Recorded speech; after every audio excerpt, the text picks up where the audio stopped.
Një nën e re, e cila jeton në rrugë me vajzën e saj, lufton për të mbijetuar në një botë që duket se I haron ato. Në natën e Krishtlindjeve, një takim I papritur me një vajzë me autizëm do t'ia ndryshojë jetën në mënyra që ajo nuk I kishte imagjinuar kurrë. Ajo që fillon si një gjest I thjesht mirësie shndërrohet në një lidhje të thellë që ndryshon fatin e të gjithëve. Nëse ju intereson kjo histori, mos harroni të abonoheni në kanalin ton dhe të na tregoni nga cili qytet po na shikoni. Vazhdojmë.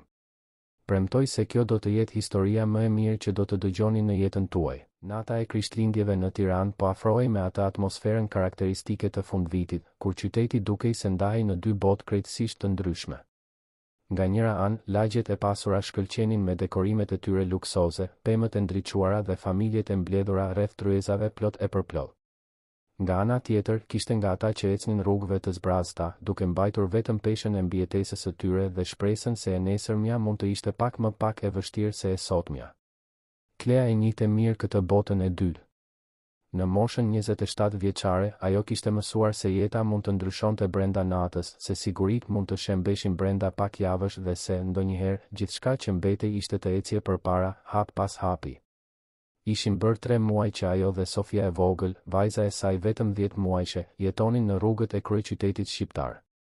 3 muaj që dukeshin si 3 vjet, të shënuar nga I ftohti I agimeve, nga uria që I shtrëngonte stomakun dhe nga vështrimi indiferent I njerëzve që kalonin me nxitim, duke pretenduar se nuk e shihnin realitetin që shpalosej para syve të tyre. Por Klea nuk e lejonte veten të zhytej në trishtim. Ajo I kishte bërë një premtim të heshtur vetes ditën kur lindi Sofia, kur nuk do ta linte vajzën e saj të ndjente mungesën e dashurisë. Edhe sikur të mungonte gjithçka tjetër, dashuria nuk do të mungonte kurrë. Dhe ishte me këtë mendim që ajo përballej me çdo ditë, çdo natë, çdo sfidë që jeta në rrugë I impononte. Sofia flinte e qetë në mbajtësen e lidhur në gjoksin e nënës së saj, e mbrojtur nga era e ftohtë e dhjetorit nga një batanie e vjetër që Klea e kishte gjetur në një streh javë më parë. Vajza ishte e vogël, e brish, por kishte në sytë e saj të errët atë shkëlqimin që vetëm fëmijët e kanë, atë aftësi për të gjetur gëzim në gjërat më të thjeshta. Atë natë Krishtlindjesh, Klea ecte pa një destinacion të caktuar nëpër rrugët e lagjes së bllokut. Ajo nuk e kishte planifikuar të shkonte atje, por këmbët e kishin çuar pothuajse instinktivisht drejt asaj zone ku shtëpitë ishin të mëdha dhe kopshtet dukeshin si të dala nga revistat e dekorimit. Ndoshta ishte thjesht kureshtje, ose ndoshta ishte ajo dëshira njerëzore për t'u ndjerë, qoftë edhe për disa minuta, pjesë e diçkaje më të madhe, diçkaje të bukur. Dritat e Krishtlindjeve vezullonin në pemët e kopshteve, duke krijuar reflekse të arta dhe të argjenta që kërcenin në trotuar. Klea vëzhgonte gjithë atë me një përzierje admirimi dhe melankolie, por nuk kishte hidhërim në zemrën e saj. Ajo nuk I kishte zili ata njerëz, nuk I dëshironte keq askujt. Thjesht vëzhgonte, si dikush që shikon një film ku nuk bën pjesë. Atëherë ajo ndaloi para një vile veçanërisht madhështore. Porta e hekurit të punuar ishte gjysmë e hapur, duke lejuar një pamje të qartë të kopshtit të përparm. Aty, në një qiell me yje dhe e rrethuar nga drita të gjitha ngjyrave, ishte një pemë gjigante Krishtlindjesh, ende në proces dekorimi. Dhe në këmbët e asaj peme, krejtësisht e vetme, ishte një vajzë e vogël, me flokë të verdhë të qelët dhe lëkurë shumë të bardhë, që përpiqej të varte zbukurime në degët më të ulta. Fëmia nuk duhet të ishte më shumë se 6 vjeç, vishte një fustan të kuq të patëmet dhe këpucë lustrafine që shkëlqenin në dritat e kopshtit. Por kishte diçka në lëvizjet e saj që I tërhoqi menjëherë vëmendjen Kleas. Vajza merrte një zbukurim, përpiqej ta varte, por duart I dridheshin lehtë. Zbukurimi binte. Ajo merrte një tjetër, provonte përsëri dhe e njëjta gjë ndodhte. Frustrimi po rritej dukshëm në fytyrën e saj të vogël dhe pastaj, pa pritur, fëmia filloi të lëkunte trupin para dhe prapa në mënyrë të përsëritur, ndërsa vinte duart të veshët, sikur të përpiqej të bllokonte ndonjë zhurmë që e shqetësonte. Klea I njohu menjëherë ato shenja. Ajo kishte punuar si ndihmëse në një kopsht fëmijësh para se jeta e saj të shkatërrohej, dhe një nga fëmijët për të cilin kujdesej kishte autizëm. Ajo e dinte se ajo sjellje tregonte se vajza po hynte në krizë, e mbingarkuar nga frustrimi dhe nga ndjenja se asgjë nuk po shkonte siç duhej. Pa u menduar 2 herë, Klea e shtyu lehtë portën gjysmë të hapur dhe hyri në kopsht. Hapat e saj ishin të kujdesshëm, të heshtur, për të mos trembur fëmijën. Ajo u afrua ngadalë, u ul në një distancë të sigurt dhe tha me zë të butë e të qetë, pothuajse si një pëshpërim. Hej, vogëlushe. A je mirë? Vajza ndaloi se lëkunduri menjëherë, por nuk i hoqi duart nga veshët. Sytë e saj të qelët, pothuajse transparent, u kthyen nga Klea me një përzierje habie dhe frike. Klea mbajti buzëqeshjen e butë në fytyrë dhe vazhdoi të fliste në të njëjtin ton të qetë. Pash që po përpiqesh të dekorosh këtë pemë të bukur. Mund të ndihmoj? Nuk ke pse të kesh frikë nga unë. Unë jam Klea, dhe kjo këtu është Sofia. Ajo tregoi foshnjën që flinte në gjoksin e saj. Ne thjesht po kalonim dhe të pam këtu. Dëshiron të ndihmoj me zbukurimet? Vajza i uli ngadalë duart nga veshët, ende duke e vëzhguar Klean me vëmendje. Vështrimi i saj u fiksua te Sofia për një moment dhe diçka në shprehjen e saj u zbut. Pas disa sekondash që u dukën si një përjetësi, ajo tundi lehtë kokën në shenjë pohimi. Klea buzëqeshi më gjerë dhe u afrua me kujdes, duke marrë një nga zbukurimet që kishte rënë në tokë. Është një top i artë shumë i bukur, apo jo? Ku mendon se do të dukej mirë? Vajza tregoi një degë të mesme dhe Klea e vari zbukurimin aty me delikatesë. Perfekt. U bë shumë bukur. Ti ke një shije të shkëlqyer për dekorim. Po tjetri? Të zgjedhim bashk. Pak nga pak, tensioni në trupin e vajzës filloi të ulej. Ajo filloi të merrte zbukurimet dhe t'ia jepte Kleas, e cila i varte në vendet e treguara nga fëmia. Ndonjëherë, Klea i kërkonte mendimin për ngjyrat dhe pozicionet, gjithmonë duke vlerësuar zgjedhjet e saj dhe duke lavdëruar ndjenjen e saj estetike. Vajza, e cila deri atëherë nuk kishte folur asnjë fjalë, filloi të relaksohej dukshëm. Lëvizjet e saj u bën më të rrjedhshme, më pak të tensionuara. Dhe atëherë, për herë të parë, ajo buzëqeshi. Ishte një buzëqeshje e vogël, e turpshme, por e sinqertë. Klea ndjeu zemrën t'i ngrohej brenda në gjoks. Kishte kaq shumë kohë që nuk e ndjente atë ndjesinë e të bërit diçka vërtet të rëndësishme, diçka që kishte rëndësi për dikë përveç vajzës së saj. Punuan së bashku për gati gjysmë ore dhe kur zbukurimi i fundit u vendos në pemë, vajza pa rezultatin përfundimtar me sy që i shkëlqenin. Klea u largua pak dhe tha me entuziazëm të sinqertë. Wow, shiko sa e mrekullueshme u bë. Ti bëre një punë të shkëlqyer. Kjo është pema më e bukur e Krishtlindjeve që kam parë ndonjëherë. Vajza shikoi Klean dhe pastaj, me një zë të butë dhe pak të ngjirur, sikur të mos ishte mësuar të fliste shumë, tha. Faleminderit. Ti më ndihmove. Klea ndjeu një lëmsh në fy. Ishte vetëm një fjali e thjeshtë, por mbarte kaq shumë kuptim. Unë të falenderoj që më le të marr pjesë. Ishte shumë e veçantë për mua. Si quhesh? Vajza hezitoi për një moment para se të përgjigjej. Isabela. Klea buzëqeshi dhe e përsëriti emrin me dashuri. Isabela. Çfarë emri i bukur. Të shkon shumë. Në atë moment, Sofia lëvizi në mbajtëse dhe filloi të zgjohej, duke lëshuar një tingull të vogël. Isabela u magjeps menjëherë, sytë e saj u zgjeruan nga kureshtja. Ajo bëri një hap përpara, hezituese, dhe Klea e kuptoi interesin e vajzës. Dëshiron ta takosh Sofin? Mund të afrohesh, ajo është shumë e qetë. Isabela u afrua me kujdes dhe, pas disa sekondash vëzhgimi, zgjati dorën dhe preku lehtë këmbën e vogël të foshnjës. Sofia hapi sytë dhe, kur pa fytyrën e re e para saj, qeshi me lezet. Isabela u tërhoq pak, por po buzëqeshte, një shprehje gëzimi të pastër e stampuar në fytyrë. Të dyja qëndruan aty për disa minuta të tjera, me Isabelën që vëzhgonte Sofin me një vëmendje pothuajse reverenciale, dhe Klea që vëzhgonte skenën me zemrën plot me një butësi që nuk dinte ta shpjegonte. Atëherë, Isabela ngriti sytë nga Klea dhe pyeti me zë shpresë plot. A do të kthehesh nesër? Klea ndjeu një shtrëngim në gjoks. Ajo nuk e dinte se çfarë do të sillte e nesërmja, nuk e dinte nëse do të ishte e mirë pritur atje përsëri, nuk e dinte nëse do të ishte e sigurt të kthehej. Por kur pa ata sy të qelet plot pritshmëri, ajo nuk mundi të thoshte jo. Do të kthehem, po. Premtoj. Isabela buzëqeshi përsëri, këtë herë me më shumë besim, dhe pastaj bëri diçka krejtësisht të papritur. Ajo ju afrua shpejt Kleas dhe e përqafoi, vetëm për një sekond, para se të largohej dhe të vraponte drejt shtëpisë. Klea mbeti aty e palvizur për një moment, ende duke përpunuar atë që sapo kishte ndodhur. Ajo nuk e priste atë për qafim, nuk e priste që një vajzë që qartësisht kishte vështirësi me kontaktin fizik të bënte një gjest kaq spontan afeksioni. Ajo ndjeu sytë t'i mbusheshin me lot, por i puliti shpejt për t'i larguar. Nuk ishte koha për t'u emocionuar. Ishte koha për të gjetur një vend për të kaluar natën. Me Sofin ende zgjuar në krah, Klea doli nga kopshti dhe u kthye në rrugët e errëta dhe të ftohta. Nata e Krishtlindjeve vazhdonte rreth saj, me fishek zjarr që shpërthenin në distancë dhe të qeshura që jehonin nga shtëpitë e ndriçuara.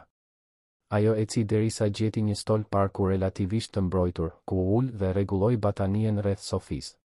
Foshnja shikonte qiellin me yje me atë kureshtjen e pafund të fëmijëve të vegjël, dhe Klea filloi të këndonte një ninull që nëna e saj ja këndonte kur ishte fëmijë.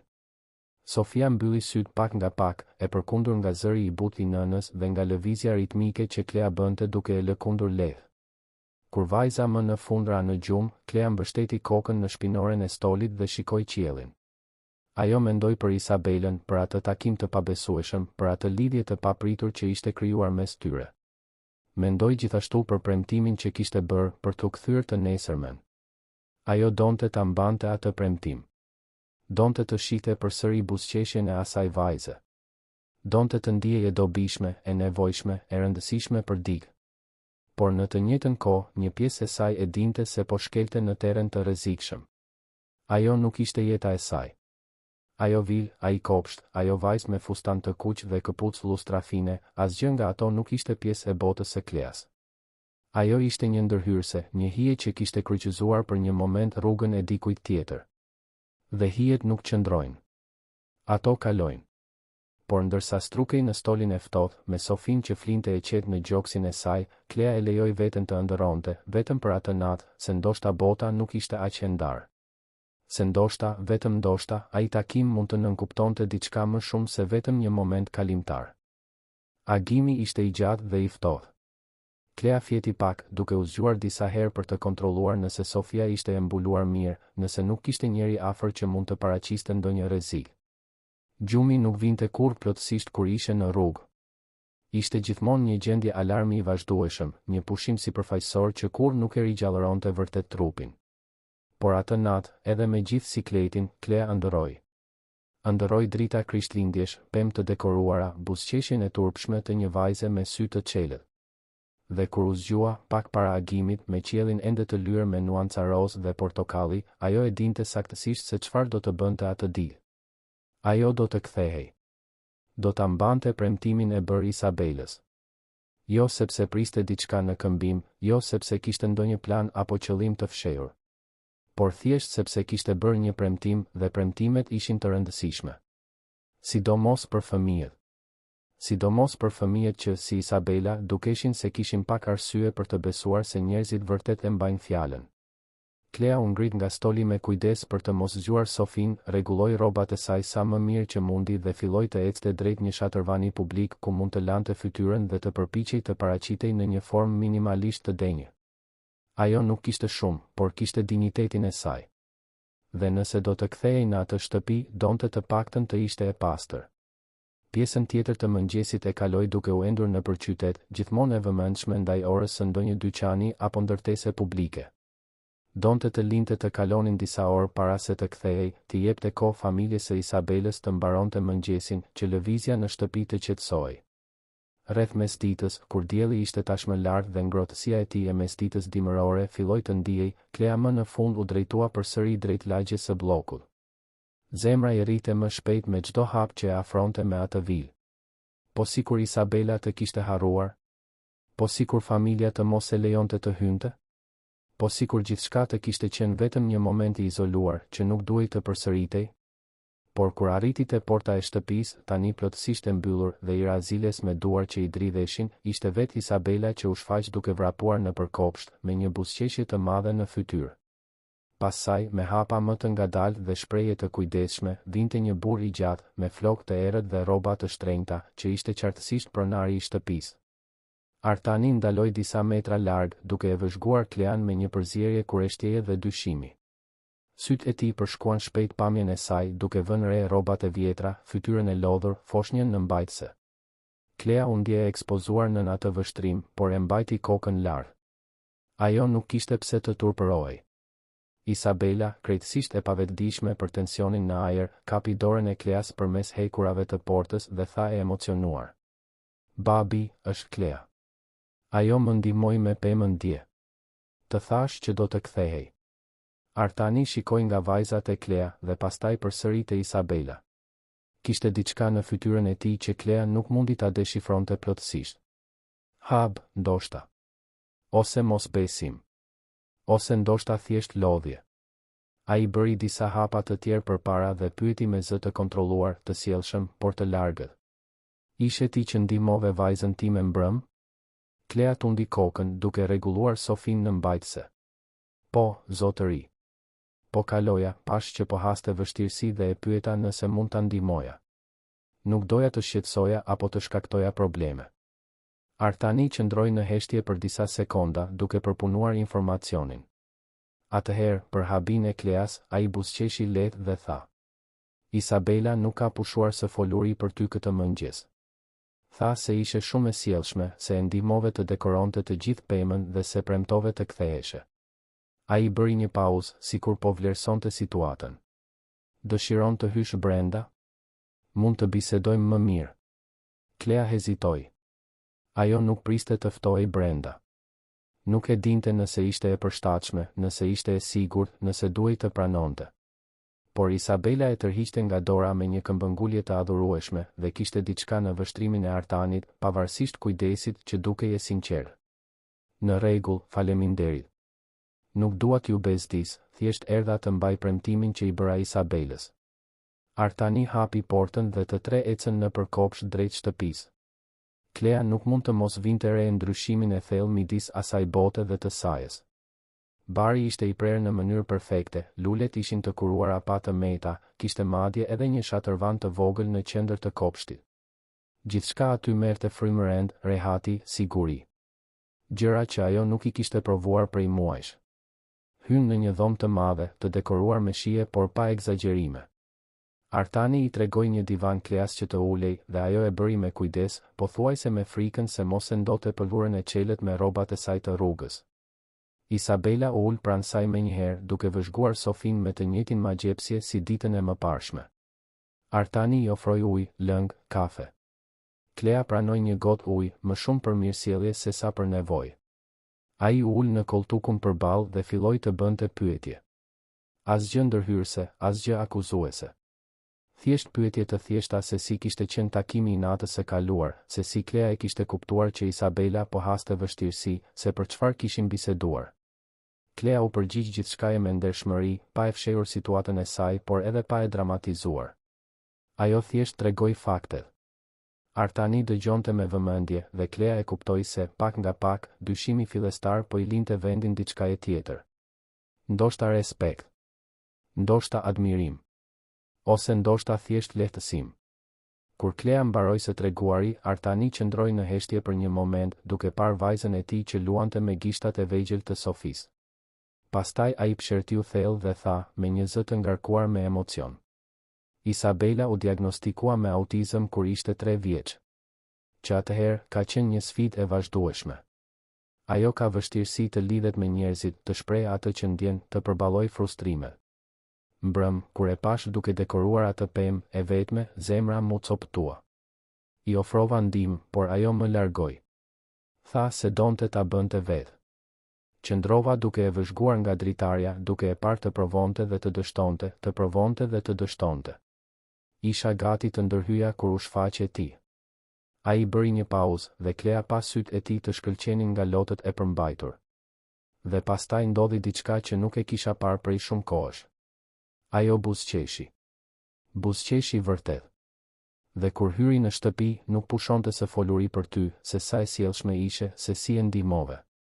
Për ty mund të ketë qenë vetëm një gjest i thjeshtë, por për mua, për ne, ishte shumë më tepër se kaq. Klea ndjeu një lëmsh në fyt. Ajo nuk e priste atë hapje emocionale, atë cenueshmëri nga një burr që, në pamje të parë, dukej se kishte gjithçka nën kontroll. Unë thjesht bëra atë që çdo njeri duhet të bëjë, zoti Artan.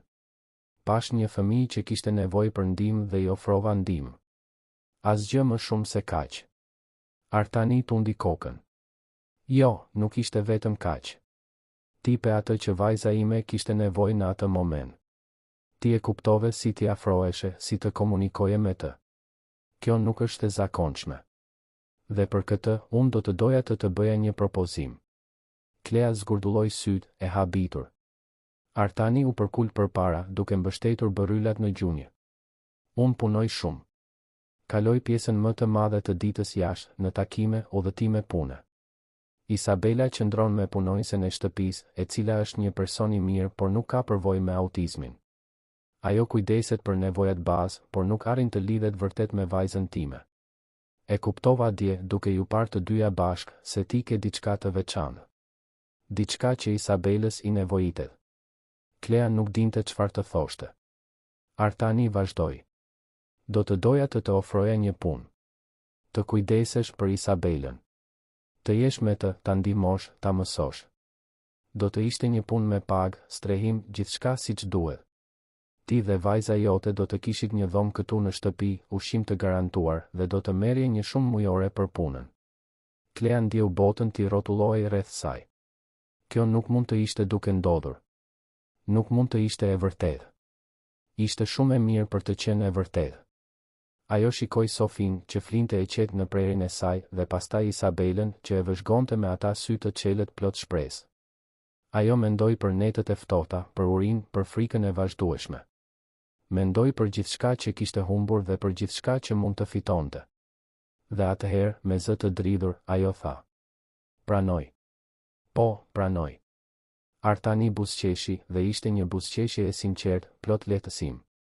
Shkëlqyeshëm. Atëherë le të fillojmë sot. Do t'i kërkoj Marias të përgatis një dhomë për ju dhe mund të sistemohesh si të duash. Nesër bisedojmë për detajet, oraret, përgjegjësitë, gjithçka tjetër. Për sot, thjesht pusho dhe familiarizohu me shtëpinë. Klea mezi besonte atë që po dëgjonte. Në më pak se 24 orë, jeta e saj kishte ndryshuar plotësisht. Ajo kishte dalë nga rrugët, kishte gjetur jo vetëm një çati dhe ushqim, por edhe një qëllim. Një arsye për të zgjuar në mëngjes. Një fëmijë që kishte nevojë për të po aq sa ajo kishte nevojë për një shans të dytë. Ndërsa Artani u ngrit për të bërë rregullimet e nevojshme, Isabela iu afrua Kleas dhe i përshpëriti me zë të ulët. Do të qëndrosh? Përgjithmonë? Klea i përkëdheli flokët e verdhë vajzës dhe u përgjigj me një buzëqeshje. Do të qëndroj, po. Përgjithmonë.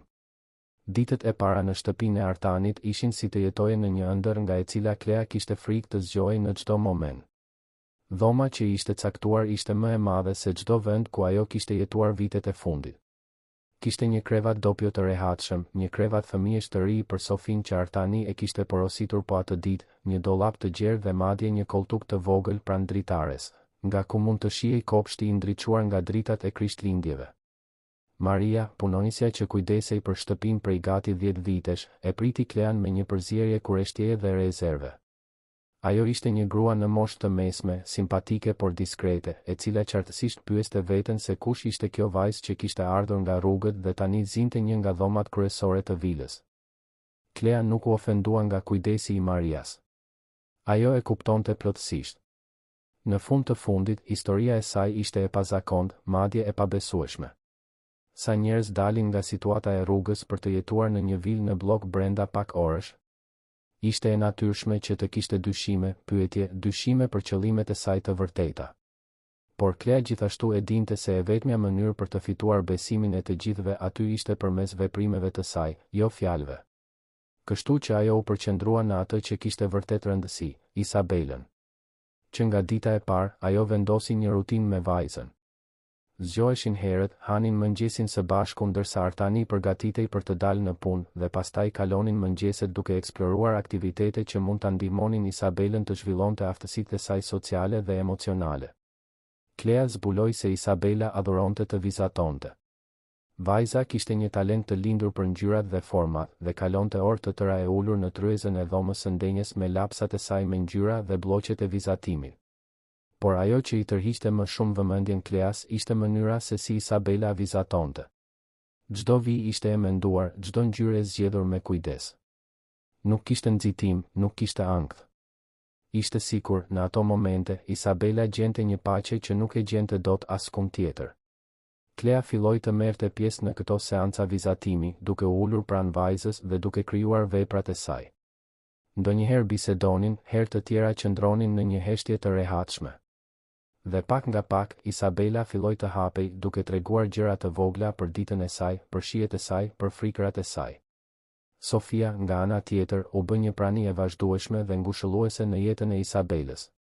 Foshnja, 10 muajshe, ishte në një fazë magjepsëse, plot buzëqeshje dhe gugatje. Isabela magjepsej me çdo tingull që Sofia lëshonte, me çdo lëvizje që bënte. Dhe diçka shumë e bukur filloi të ndodhte. Isabela, e cila kishte vështirësi të shprehte afeksion dhe të lidhej emocionalisht me njerëzit, filloi të tregonte një dashuri të sinqertë për foshnjën.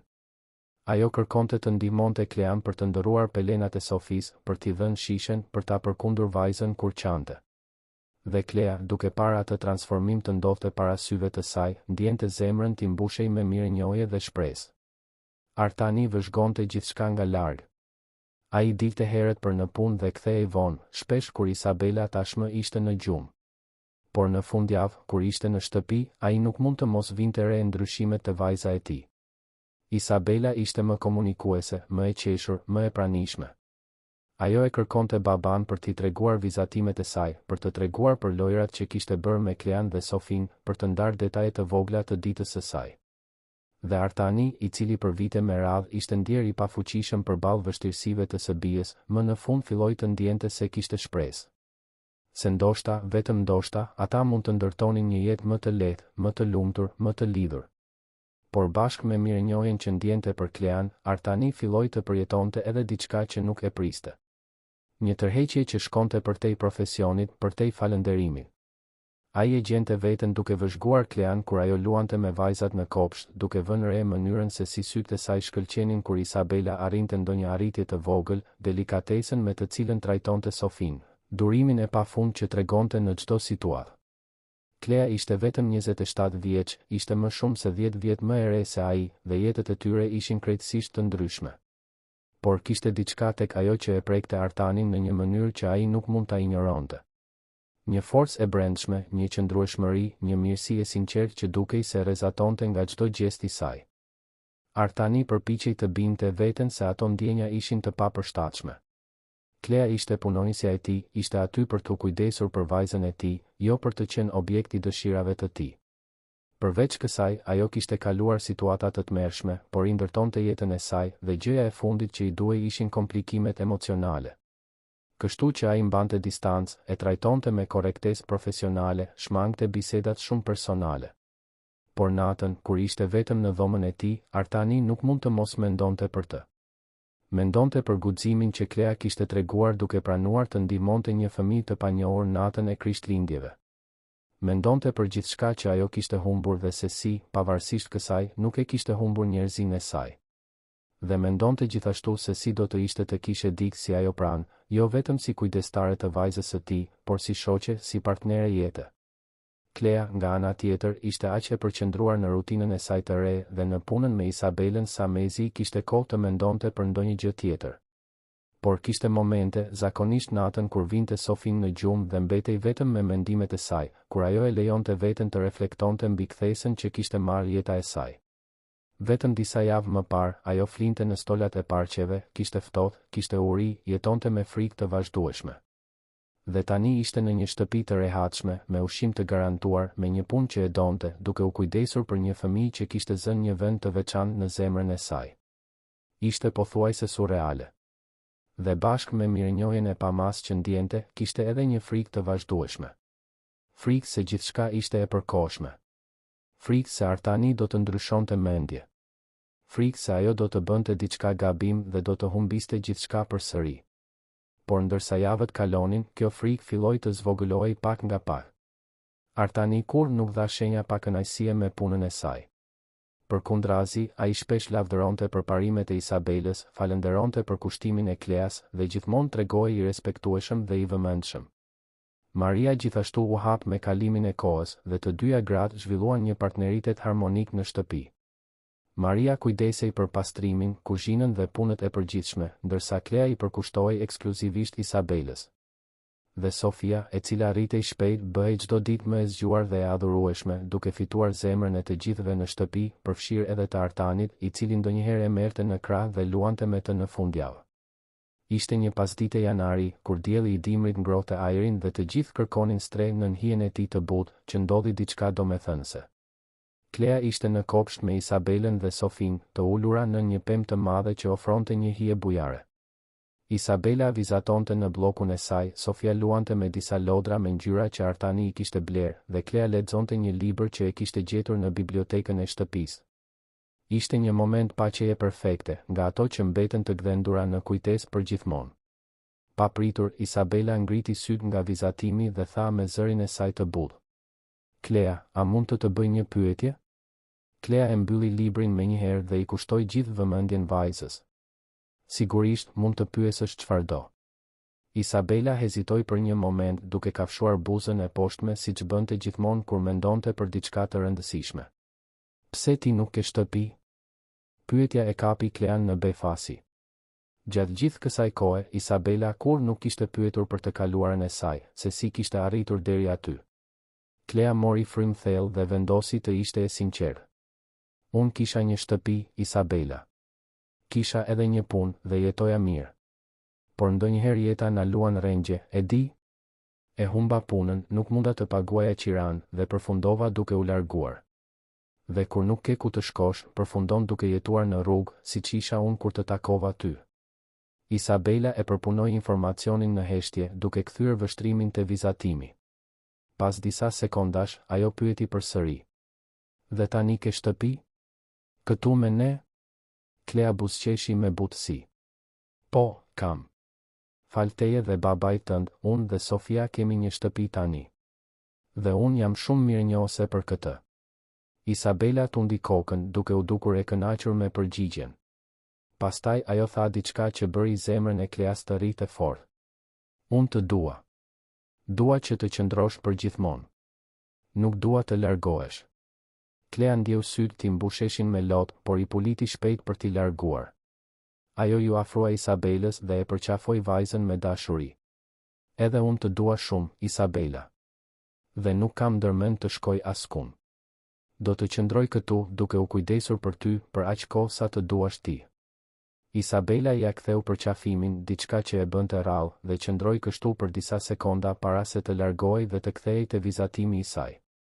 Por Klea vuri re një buzëqeshje të vogël në fytyrën e vajzës, dhe e dinte se ai moment kishte qenë i veçantë për të dyja. Atë natë, kur Artani u kthye nga puna, Isabela vrapoi drejt tij me vizatimin që kishte bërë gjatë pasdites. Ishte një vizatim i 4 personave, një burr i gjatë, një grua me flokë të gjatë, një vajzë bionde dhe një foshnjë. Të gjithë ishin të kapur për dore, duke buzëqeshur, me një shtëpi të madhe në sfond dhe një diell të verdhë të ndritshëm në qiell. Artani e shikoi vizatimin me vëmendje, duke ndier një lëmsh t'i formohej në fy. "Është shumë i bukur, bija ime. Kush janë këta njerëz?" Isabela tregoi se cilën figurë. "Ky je ti, babi. Kjo është Klea. Kjo jam unë. Dhe kjo është Sofia. Jemi ne, familja jonë." Artani ndjeu sikur toka i ishte zhdukur nën këmbë. Ai shikoi Klean, e cila ishte në anën tjetër të dhomës me Sofin në krah, dhe pa se edhe ajo kishte mbetur pa fjalë. Isabela nuk e kuptonte plotësisht peshën e asaj që kishte thënë, por për Artanin dhe Klean, ato fjalë mbartnin një kuptim të thellë. Isabela, në pafajësinë dhe sinqeritetin e saj, kishte verbalizuar diçka që asnjëri prej tyre nuk kishte guxim ta pranonte, se ajo që po ndërtonin aty, në atë shtëpi, shkonte shumë përtej një marrëdhënieje profesionale. Ishte një lidhje e sinqertë, një strukturë familjare që po formohej natyrshëm, organikisht. Artani e falenderoi të bien për vizatimin, tha se do ta ruante në një vend të veçantë, dhe pastaj u tërhoq në zyrën e tij, duke pasur nevojë për një moment vetëm për të përpunuar gjithçka. Klea, nga ana tjetër, e vuri Sofin në gjumë më herët atë natë dhe mbeti e ulur në koltukun e dhomës, duke parë errësirën e kopshtit përmes dritares. Ajo mendoi për gjithçka që kishte ndodhur që nga ajo natë Krishtlindjesh. Mendoi se si jeta e saj kishte ndryshuar, se si kishte gjetur jo vetëm një çati dhe ushqim, por edhe qëllim dhe përkatësi. Mendoi për Isabelën, për mënyrën se si vajza i kishte fituar zemrën, se si ndihej çdo ditë e më e lidhur me atë fëmijë të veçantë. Dhe mendoj edhe për Artanin. Ai ishte një njeri i mirë, këtë e dinte. Punëtor, i përkushtuar, i dashur me të bien. Por kishte diçka tek ai që Klea e perceptonte midis rreshtave, një trishtim të thellë që ai përpiqej ta fshite. Një vetmi që as gjithë paratë e botës nuk mund ta mbushnin. Ajo pyeti veten për nënën e Isabelës se çfarë kishte ndodhur me martesën e Artanit, sepse ai po e rriste vajzën vetëm. Por këto ishin pyetje që Klea nuk ndihej rehat t'i bënte. Nuk ishte vendi i saj, nuk ishte e drejta e saj. Ajo ishte aty për t'u kujdesur për Isabelën, jo për t'u përzier në jetën personale të Artanit. Kështu që ajo i ruajti kuriozitetet e saj për vete dhe vazhdoi të bënte atë që bënte më së miri, t'i përkushtohej plotësisht mirëqenies së vajzës. Ditët vazhduan të kalonin në një rutinë të rehatshme dhe të parashikueshme. Klea zgjoi herët, përgatiste mëngjesin për Isabelën, e çonte në shkollë kur ishte e nevojshme, e merrte në fund të ditës, e ndihmonte me detyrat, luante në kopsht, lexonte për ralla para gjumit. Dhe në secilën prej këtyre aktiviteteve, ajo vinte gjithë dashurinë dhe përkushtimin e saj. Por pastaj, në një natë shkurti, kur dimri fillonte të jepte shenja se së shpejti do t'i linte vendin pranverës, ndodhi diçka që ndryshoi plotësisht dinamikën e shtëpisë. Ishte një natë veçanërisht me stuhi, me bubullima të forta dhe shi të rrëmbyer që godiste dritaret. Klea ishte në dhomë me Sofin, e cila ishte zgjuar e trembur nga zhurma, kur dëgjoi britma që vinin nga dhoma e Isabelës. Ajo vrapoi atje, me Sofin në krah, dhe e gjeti Isabelën në krizë të plotë. Vajza ishte në cep të dhomës, e mbledhur kruspull, me duart të veshët, duke lëkundur trupin me dhunë dhe duke bërtitur. Zhurma e bubullimave e kishte çrregulluar plotësisht dhe ajo ishte qartësisht në panik. Klea ia dha Sofin Marias, e cila ishte shfaqur e shqetësuar në korridor dhe ju afrua Isabelës me qetësi. Ajo e dinte se nuk mund ta prekte vajzën në atë moment, se kontakti fizik gjatë një krize mund të përkeqësonte gjithçka. Kështu që ajo ul në dysheme në një distancë të sigurt dhe filloi të fliste me zë të butë dhe ritmik. Isabela, unë jam këtu. Ti je e sigurt. Është vetëm një stuhi, do të kaloj. Merr frymë me mua, ngadalë. Merr frymë me hund, mbaje, lëshoje me gojë. Të bëjmë bashk. Klea filloi të merrte frymë në mënyrë të egzageruar, që Isabela të mund ta shihte dhe dëgjonte. Merr frymë, mbaje, lëshoje. Merr frymë, mbaje, lëshoje. Pak nga pak, shumë ngadalë, Isabela filloi të qetësohej. Britmat e saj u zvogëluan, u shndërruan në dënese dhe më në fund pushuan. Artani, i cili kishte ardhur në shtëpi në mes të stuhisë dhe ishte ngjitur me vrap kur dëgjoi britmat, ndaloi në derën e dhomës dhe vëzhgoi skenën. Klea ishte ende në dysheme, duke marrë frymë në mënyrë ritmike dhe Isabela kishte filluar ta imitonte. Merr frymë, mbaje, lëshoje. Merr frymë, mbaje, lëshoje. Pas disa minutash, Isabela më në fund i hoqi duart nga veshët dhe shikoi Klean me sytë plot lodh. Klea hapi krahët dhe këtë herë Isabela e pranoi përqafimin, duke u hedhur në krahët e saj dhe duke qarë me dënesë. Klea e mbajti fort, duke i përkëdhelur flokët dhe duke i përshpëritur fjalë ngushëllimi. Gjithçka është në rregull, zemra ime. Ti je shumë guximtare. Stuhia po kalon. Ti je e sigurt këtu me mua. Artani ndjeu lotët t'i rridhnin në përfytyrë. Ai kishte dëshmuar disa kriza të Isabelës gjatë viteve, por kur nuk kishte parë dikë të arrinte ta qetësonte aq shpejt dhe me aq efikasitet.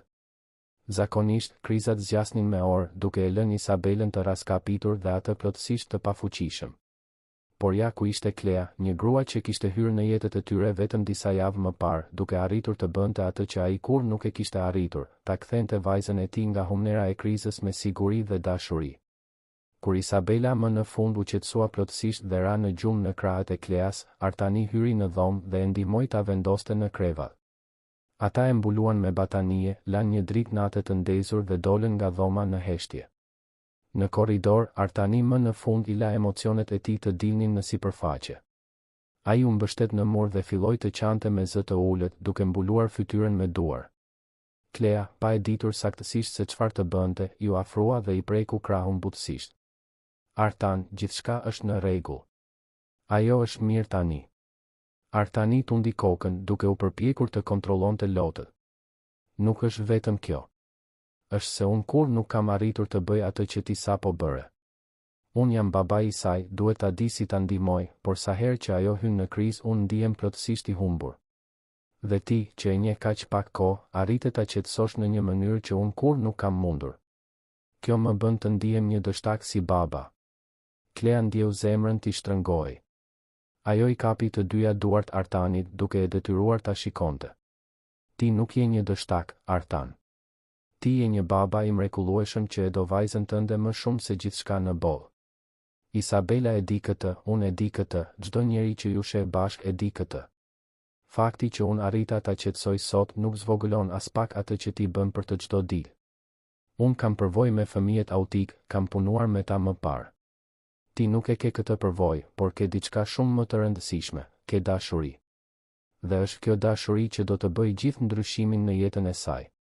Artani shikoi në sytë e Kleas dhe në atë moment diçka ndryshoi mes tyre.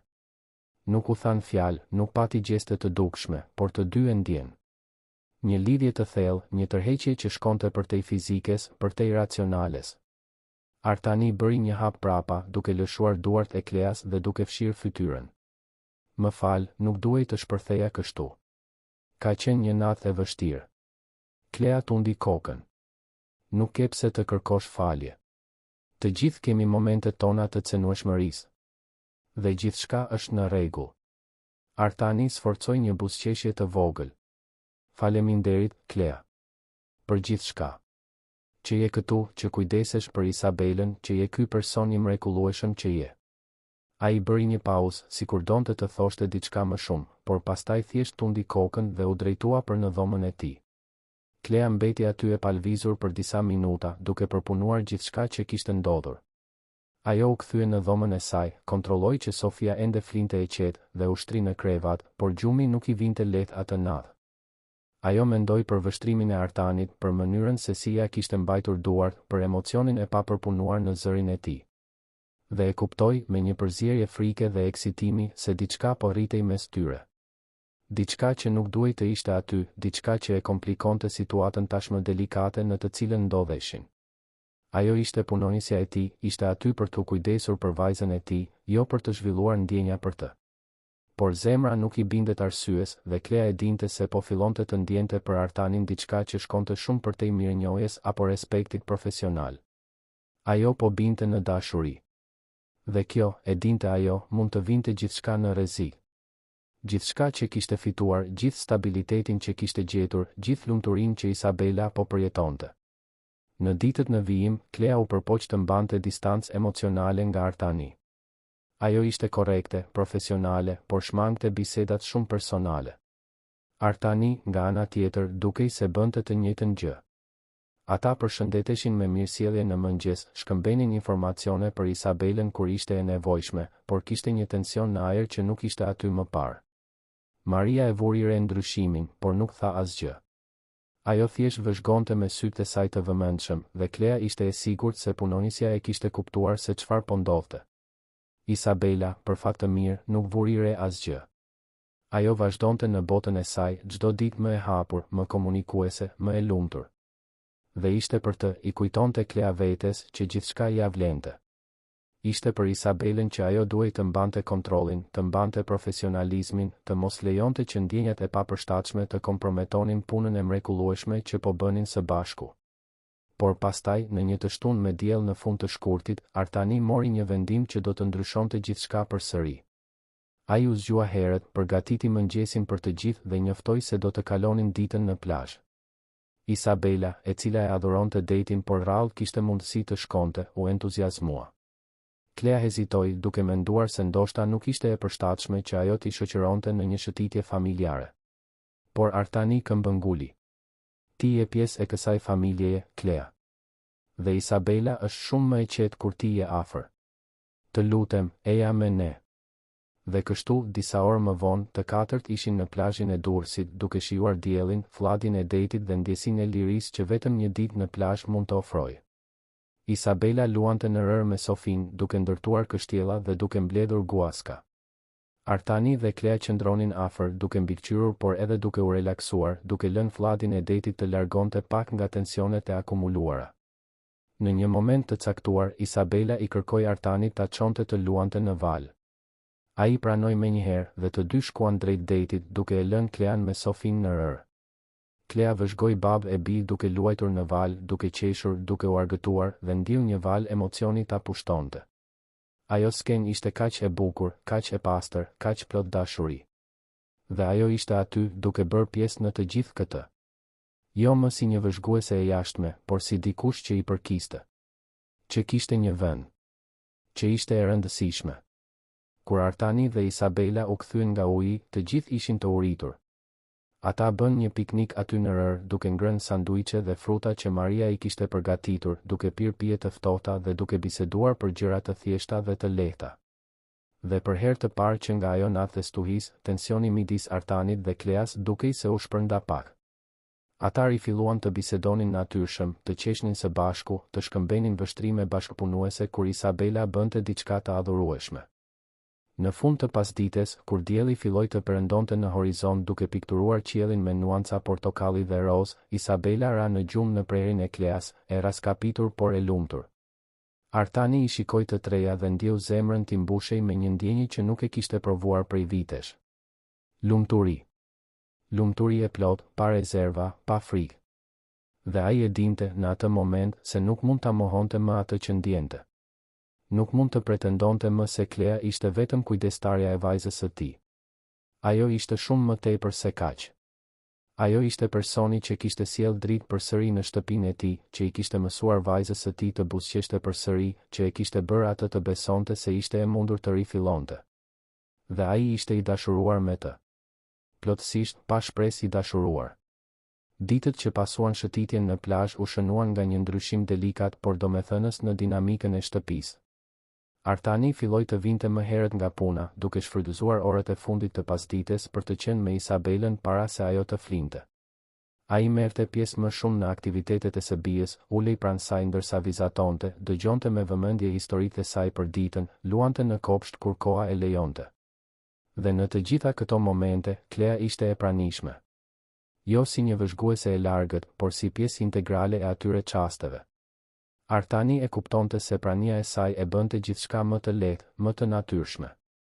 Isabela ishte më e lirshme, më komunikuese, kur Klea ishte afër. Dhe ai vetë ndihej më mirë, më i plot, kur të katërt ishin bashkë. Maria vëzhgonte gjithçka me një buzëqeshje diskrete në fytyrë.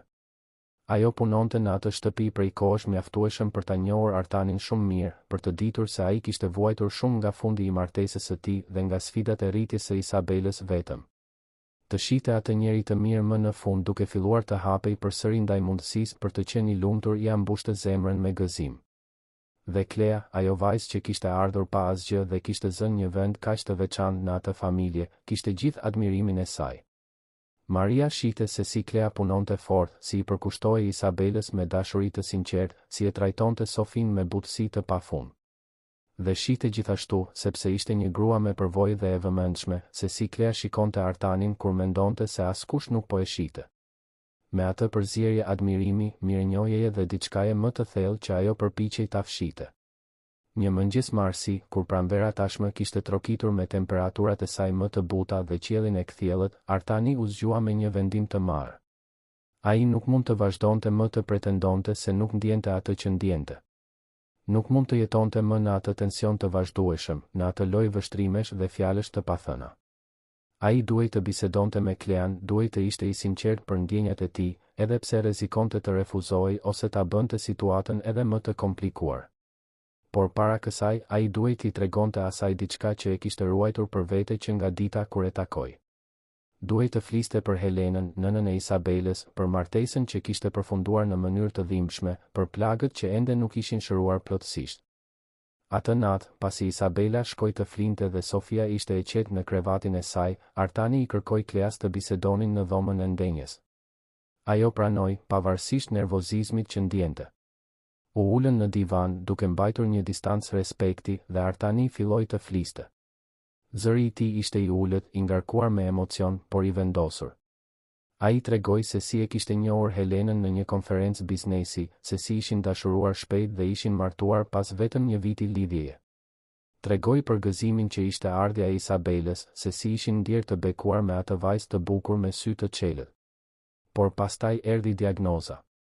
Isabela ishte 2 vjeç kur filluan të kuptonin se diçka ishte ndryshe.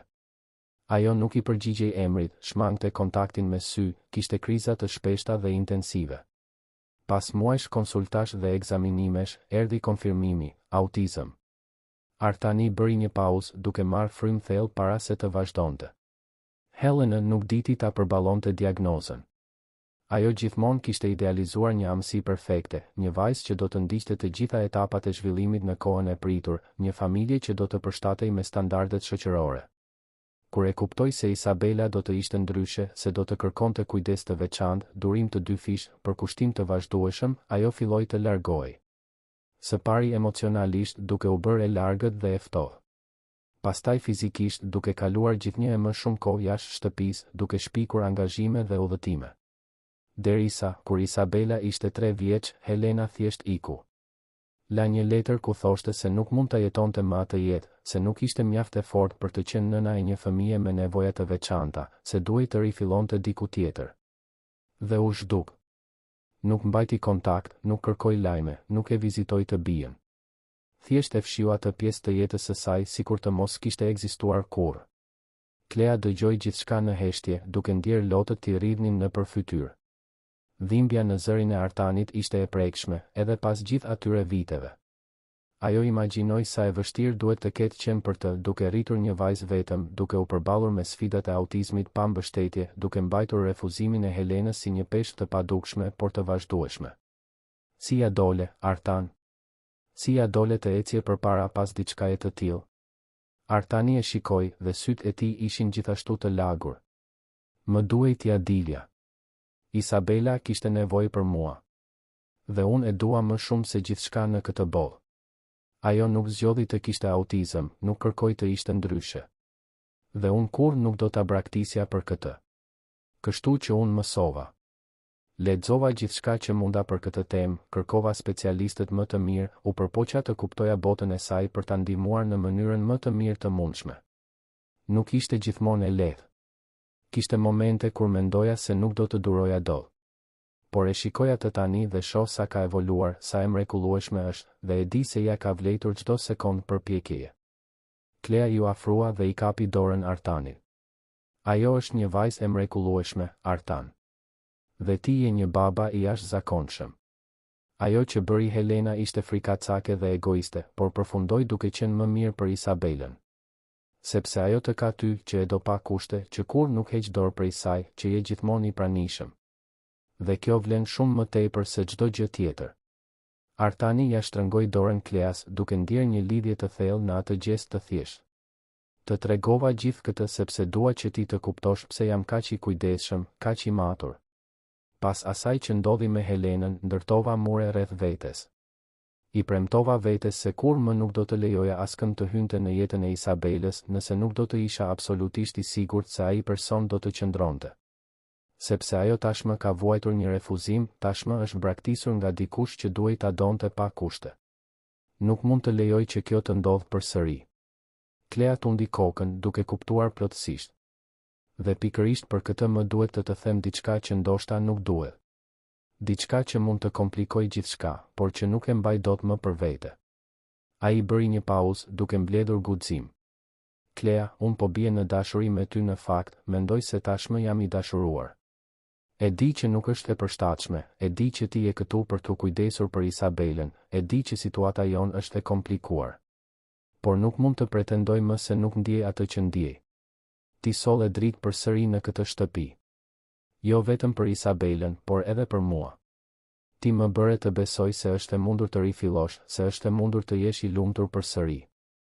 Dhe më duhej të ta thoja këtë, edhe duke rrezikuar ta bëja gjithçka të çuditshme mes nesh. Heshtja që pasoi u duk se zgjati një përjetësi. Klea shikonte Artanin me sy të zgurdulluar, duke përpunuar ato fjalë. Zemra i rrite aq fort sa ishte e sigurt se ai mund ta dëgjonte. Mira mendime i kalonin nëpër kokë në të njëjtën kohë. Mirënjohja që ndjente për gjithçka që Artani kishte bërë për të dhe Sofin. Dashuria që ushqente për Isabelën. Frika se mos humbiste gjithçka përsëri nëse gjërat nuk shkonin mirë. Por mbi të gjitha këto, ishte një ndjenjë që ajo nuk mund ta mohonte më, edhe ajo ishte e dashuruar me Artanin. ishte dashuruar pak nga pak, pa e kuptuar, përmes gjesteve të vogla të mirësisë së tij, mënyrës së përkushtuar se si kujdesej për Isabelën, cenueshmërisë që ai kishte treguar atë natë të stuhisë dhe tani përsëri duke ndarë historinë e tij. Më në fund, Klea gjeti zërin e saj. Artan, edhe unë ndjej diçka për ty dhe kjo më frikson shumë. Sepse gjithçka që kam tani, gjithçka që ka Sofia, është fal teje. Nuk dua që ti të mendosh se ndjenjat e mia vijnë nga mirënjohja apo varësia. Nuk është kjo. Është diçka e sinqertë, diçka që u rrit natyrshëm. Por në të njëjtën kohë, kam kaq shumë frikë se mos prish gjithçka. Po sikur të mos shkojë mirë, po sikur të përfshihemi dhe pastaj të zbulojmë se ishte një gabim. Isabela do të vuaj. Sofia do të vuaj. Të gjithë do të vuajmë. Artani u afrua më shumë, ende duke i mbajtur dorën.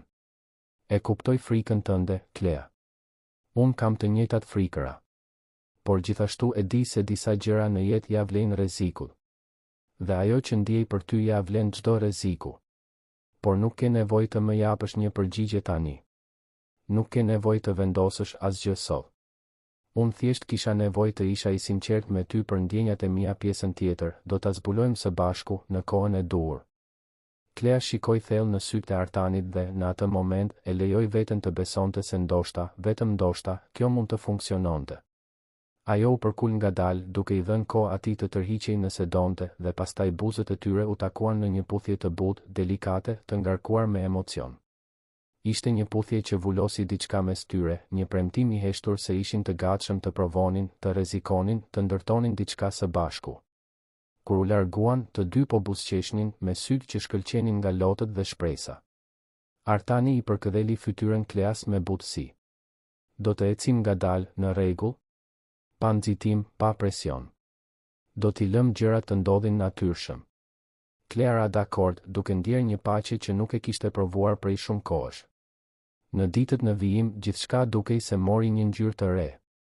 Artani dhe Klea filluan të dilnin bashkë në mënyrë diskrete, duke i mbajtur shfaqjet e afeksionit larg syve të Isabelës për momentin. Ata nuk donin ta ngatëronin vajzën ose të krijonin pritshmëri para se të ishin të sigurt se marrëdhënia ishte e fortë. Por kishte një lehtësi të re në ajër, një bashkëpunim që e bënte çdo ndërveprim më të pasur, më domethënës. Maria e vuri re menjëherë ndryshimin dhe, kur mbeti vetëm me Klean në një moment të caktuar, i dha një përqafim të fortë dhe i pëshpëriti.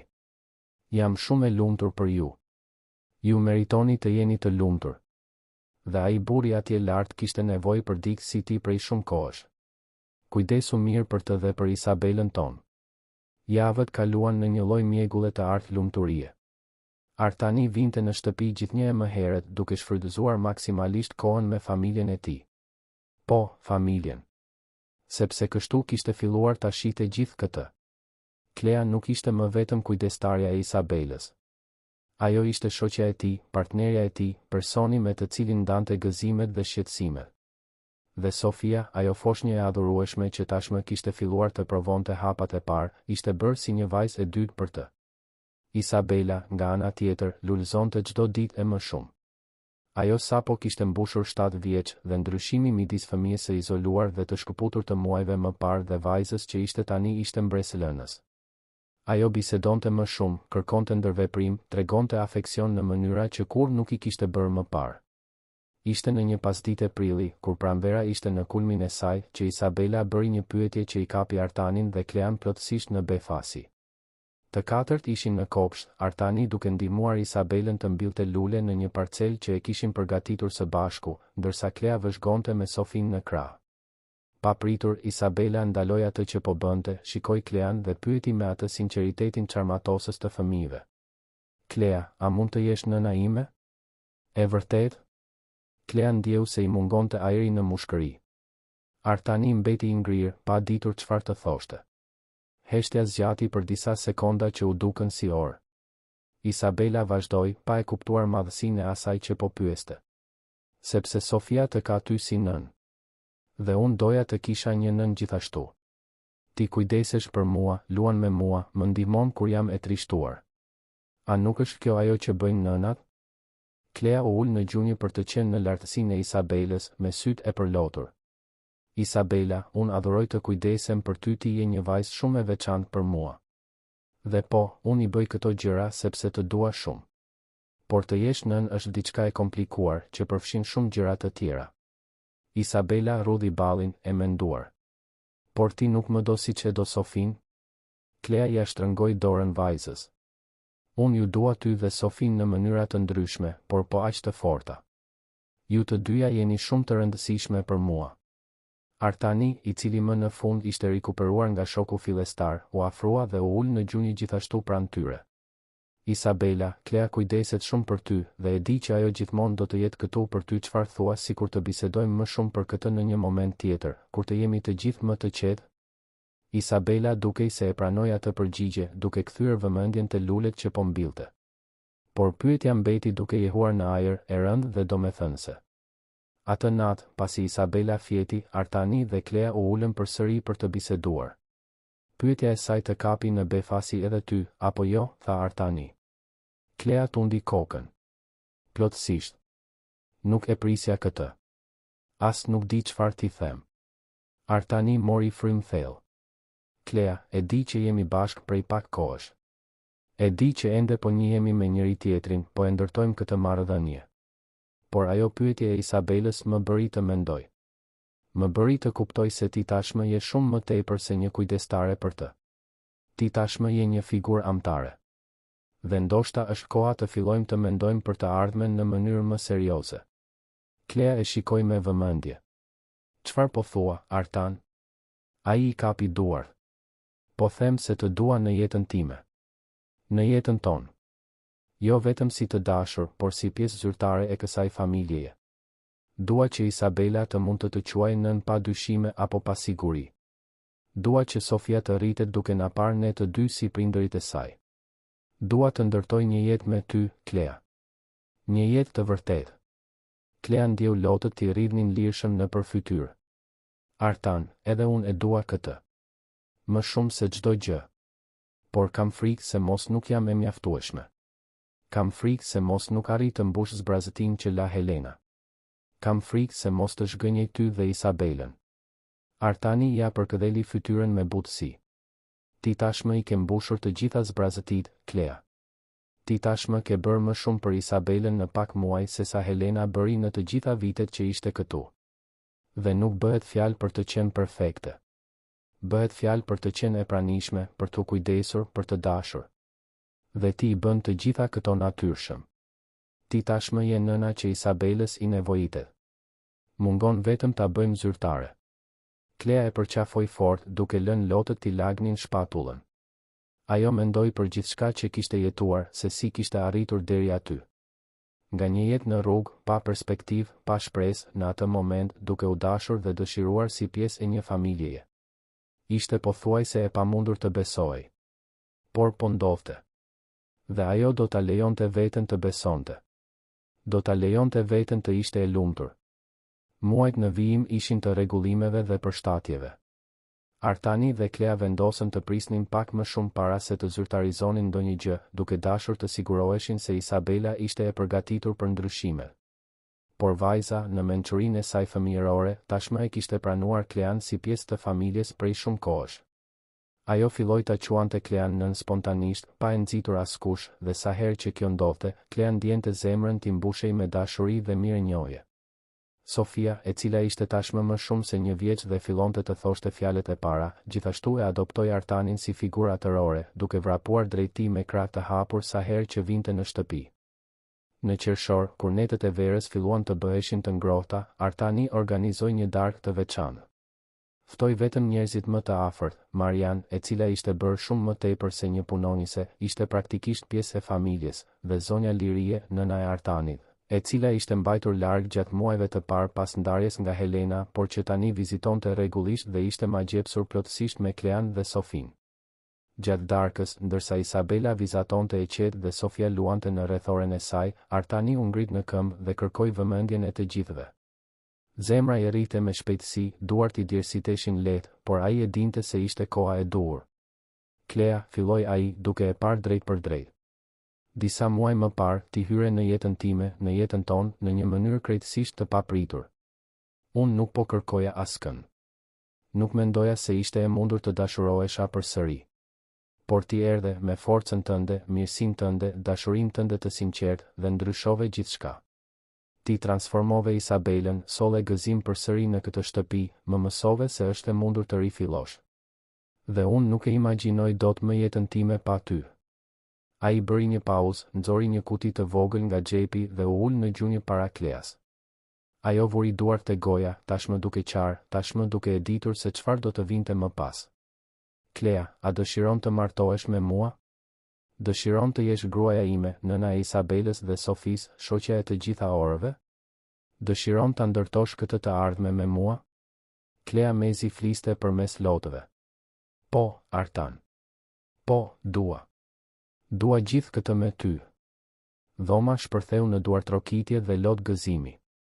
Maria ishte rezatuese, zonja Liri e qante e emocionuar dhe Isabela, e cila e kishte kuptuar kuptimin e atij momenti, vrapoi për të përqafuar Artanin dhe Klean, duke thënë e emocionuar.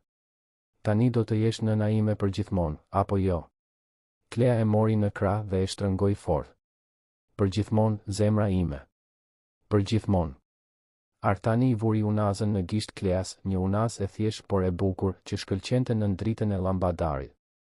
Dhe pastaj të tre, Artani, Klea dhe Isabela, u përqafuan fort me Sofin që ju bashkua përqafimit me njëherë pas, duke krijuar një imazh që do të mbetej i gdhendur në kujtesën e të gjithëve për gjithmonë. Imazhi i një familjeje. Një familje e vërtet, e ndërtuar jo vetëm nga lidhjet e gjakut, por nga zgjedhja, nga dashuria, nga angazhimi. Përgatitjet për martesën filluan menjëherë pas propozimit. Artani donte të bënte diçka të thjesht por domethënëse, diçka që të festonte dashurinë që kishin ndërtuar dhe familjen që ishte formuar. Klea ishte plotësisht dakord.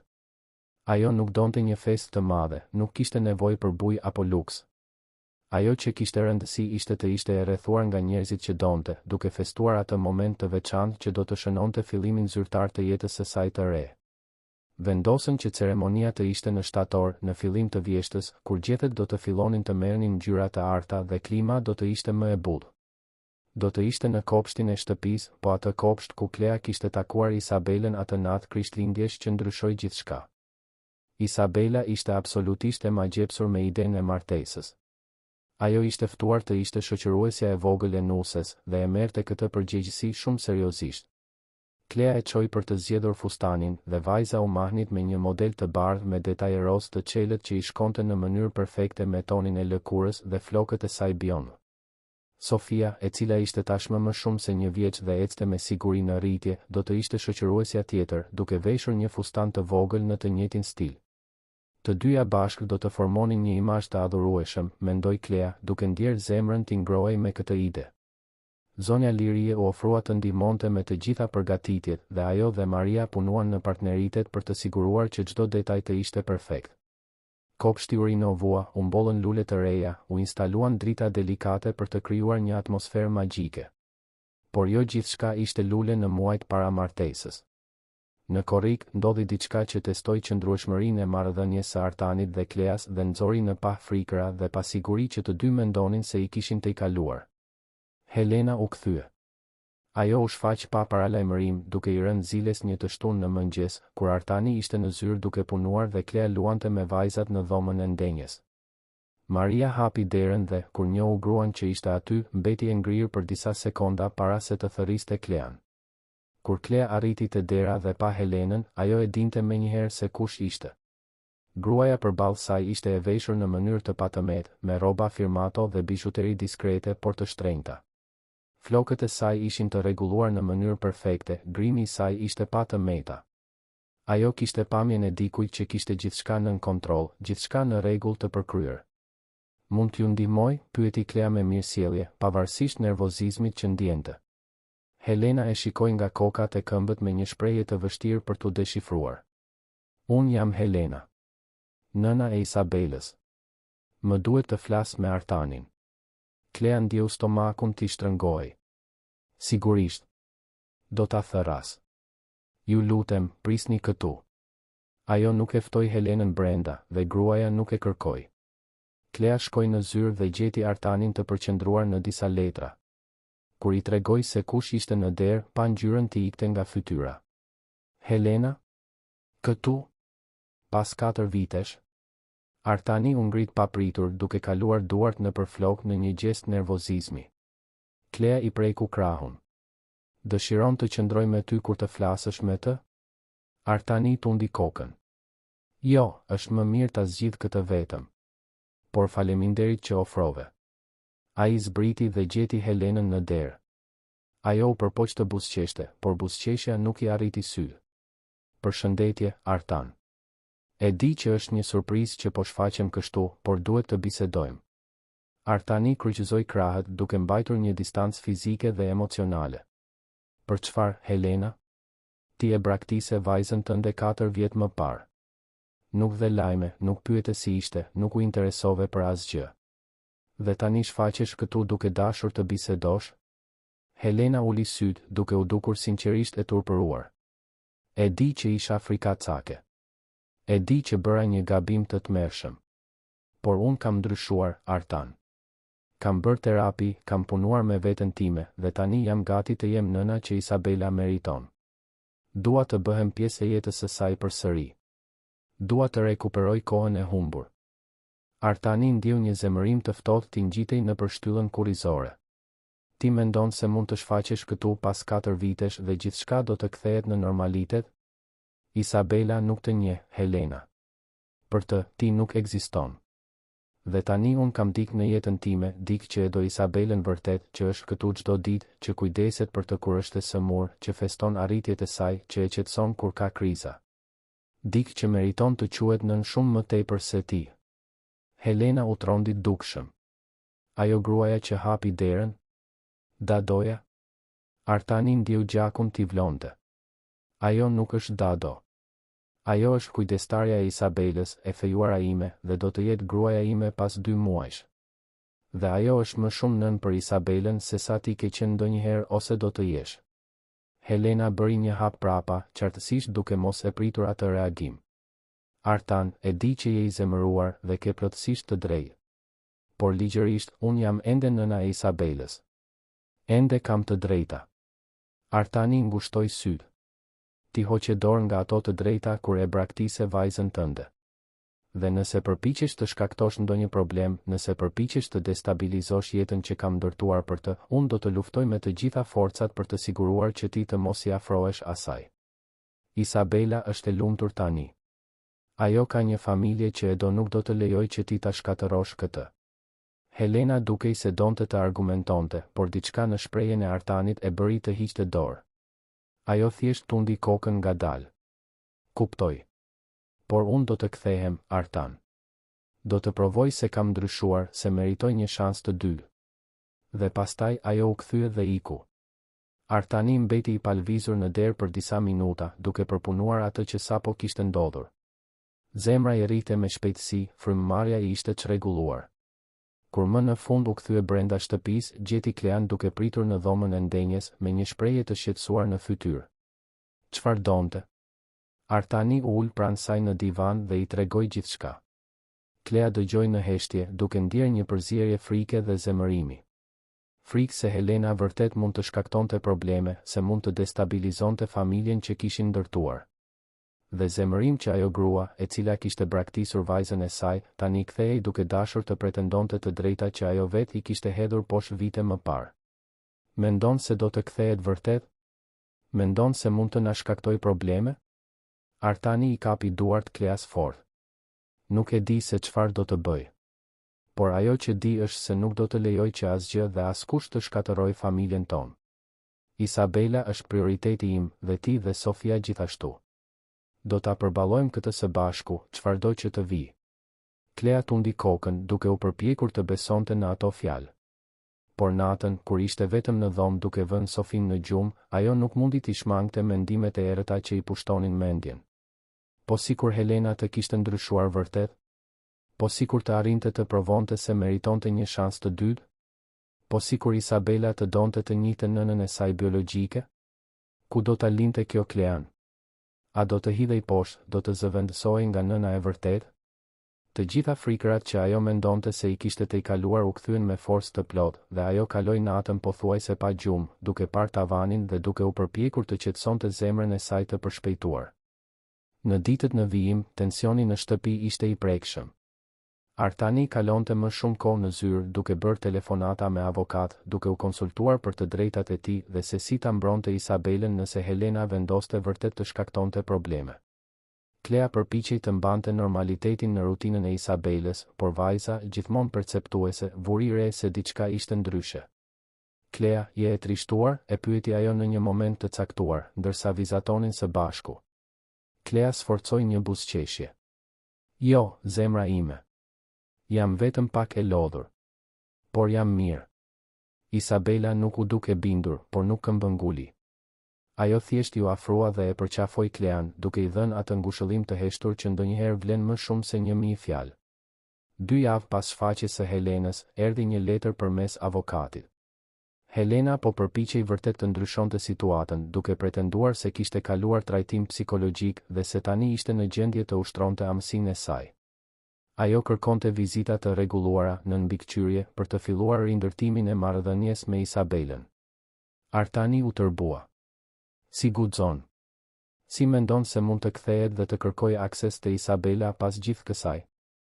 Avokati i Artanit shpjegoi se, për fat të keq, ligji favorizonte të drejtat prindërore dhe se do të ishte e vështirë të mohojë plotësisht kërkesa e Helenës, veçanërisht nëse ajo arrinte të provonte se ishte e qëndrueshme dhe e aftë. Strategjia më e mirë do të ishte të pranoheshin vizitat e mbikëqyrura, të dokumentohej gjithçka dhe të sigurohej që Isabela të kishte gjithë mbështetjen e nevojshme psikologjike gjatë këtij procesi. Klea ndjeu botën e saj të shembej kur Artani i tregoi për vendimin. Ajo e dinte se ishte e padrejtë, se ishte e dhimbshme, por gjithashtu e kuptonte se ligjërisht nuk kishte shumë çfarë të bënte. Vizita e parë u caktua për javën pasardhëse në një mjedis neutral me praninë e një psikologu fëmijësh të specializuar në autizëm. Artani nuk donte t'i tregonte Isabelës para kohe, nga frika se mos i shkaktonte ankth të panevojshëm. Por Klea mendoi se do të ishte më keq nëse vajza do të kapej në befasi. Kështu që, natën para vizitës, ajo ul me Isabelën dhe u përpoq të shpjegonte në mënyrën më të thjeshtë dhe të sinqertë të mundshme. Isabela, nesër do të takosh dikë të veçantë. Është një grua që të ka njohur kur ishe foshnjë, por që ju desh të largohej. Emri i saj është Helena. Isabela rudhi ballin, e hutuar. Kush është Helena? Pse iku? Klea mori frym thellë. Ajo është gruaja që të ka pasur në bark, që të solli në boll. Por pastaj asaj ju desh të largohej sepse nuk po ndihej mirë. Dhe tani ajo dëshiron të takojë përsëri. Isabela qëndroi në heshtje për një moment të gjatë, duke përpunuar informacionin. Pastaj ajo pyeti me logjikën e saj të thjeshtë fëmijërore. Por unë tashmë kam një nën. Ti je nëna ime. Klea ndjeu sytë ti mbusheshin me lodh. Po, jam, zemra ime. Dhe gjithmonë do të jem. Asgjë nuk do ta ndryshoj këtë. Por Helena gjithashtu është e rëndësishme dhe do të jetë mirë ta takosh atë. Isabela nuk u duk shumë e bindur, por i besonte Kleas mjaftueshëm për të pranuar. Në rregull. Nëse ti mendon se është e rëndësishme, unë do ta takoj. Vizita ishte aq e vështirë sa Klea e kishte imagjinuar. Helena ishte qartësisht nervoze, duke u përpjekur t'i bënte përshtypje Isabelës me dhurata të shtrenjta dhe premtime për shëtitje argëtuese. Por Isabela, e cila nuk i përgjigjej mirë stimujve të tepërt apo njerëzve shumë të vrullshëm, u bë edhe më e tërhequr. Ajo ju përgjigj pyetjeve të Helenës me një rrokje, shmangu kontaktin me sy dhe pas gjysmë ore kërkoi të ikte. Helena u frustrua dukshëm dhe Klea pa hijen e padurimit t'i kalonte nëpër fytyrë. Psikologu i pranishëm shënoi gjithçka dhe më pas i shpjegoi Helenës se do të ishte i nevojshëm një proces i ngadalë dhe gradual, duke respektuar kohën dhe kufijtë e Isabelës. Helena ra dakord, por Klea e kuptoi se ajo nuk po e kuptonte vërtet.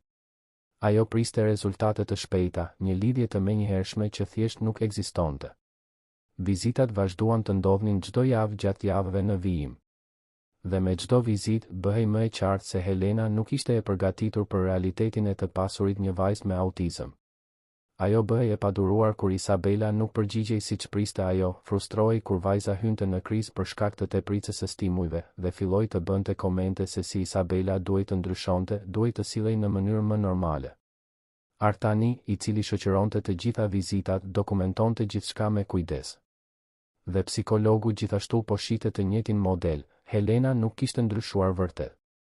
Ajo ende e shihte autizmin e Isabelës si diçka për të rregulluar, jo si një pjesë integrale e asaj që vajza ishte. Në gusht, duke munguar vetëm një muaj për martesën, ndodhi incidenti që ndryshoi gjithçka. Gjatë një prej vizitave, Isabela pati një krizë veçanërisht intensive sepse Helena kishte sjell një lodër me drita vezulluese dhe tinguj të lartë që i mbingarkuan plotësisht shisat e saj. Isabela filloi të bërtiste, të lëkundej, të përplaste kokën pas murit. Psikologu ndërhyri menjëherë duke fikur lodrën dhe duke u përpjekur ta qetësonte vajzën. Por Helena, në vend që të tregonte shqetësim apo empati, shpërtheu. Ajo bërtiti se Isabela po bënte dramë, se duhej të pushonte së vepruari si foshnjë, se kjo ishte qesharake. Artani, i cili ishte jashtë dhomës por dëgjoi gjithçka, hyri menjëherë dhe u vendos midis Helenës dhe Isabelës. Mjaft, mbaroi. Ti nuk do t'i afrohesh më vajzës sime. Helena u përpoq të argumentonte, por Artani ishte i palëkundur. Psikologu, i cili kishte dëshmuar gjithçka, ra dakord se ajo sjellje ishte e papërshtatshme dhe potencialisht e dëmshme për Isabelën. Ai u angazhua ta përfshinte incidentin në raportin e tij për gjykatësin. Helena, duke kuptuar se kishte humbur çdo shans që mund të kishte, doli e tërbuar duke bërtitur kërcënime dhe akuza. Por Artani nuk u trem. Ai mori Isabelën, e cila ishte ende në krizë, dhe e çoi në makinë. I telefonoi Kleas gjatë rrugës. Klea, kam nevojë për ty, po sjell Isabelën. Ajo pati një krizë të fortë. Klea po priste kur ata arritën. Ajo mori Isabelën nga krahët e Artanit dhe e çoi brenda, në dhomën e vajzës, ku filloi të aplikonte të gjitha teknikat që dinte për ta qetësuar. Frymëmarrje ritmike, presion të thellë, zë të butë dhe qetësues. U desh më shumë se një orë, por përfundimisht Isabela u qetësua. Ajo ishte e raskapitur, me sy të kuq nga të qarat, por më në fund u relaksua në krahët e Kleas. Mami, përshpëriti ajo, duke përdorur për herë të parë atë fjalë në mënyrë kaq të natyrshme dhe të qartë.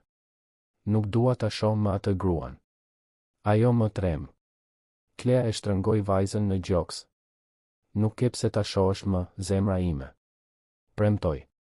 Babai yt dhe unë do të kujdesemi për gjithçka.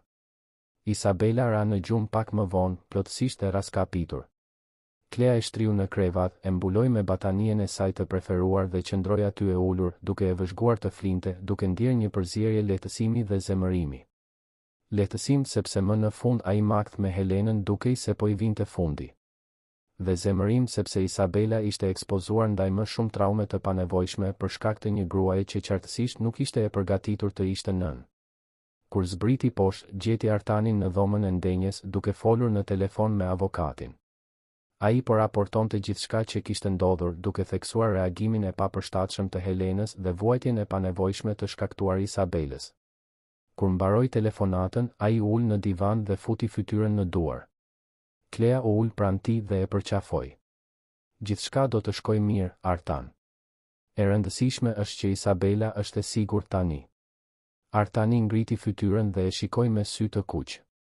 Si e bën këtë, Klea? Si e ruan qetësinë, forcën, edhe kur gjithçka po shembet? Klea buzëqeshi trishtueshëm. Sepse dikush duhet të jetë i fortë.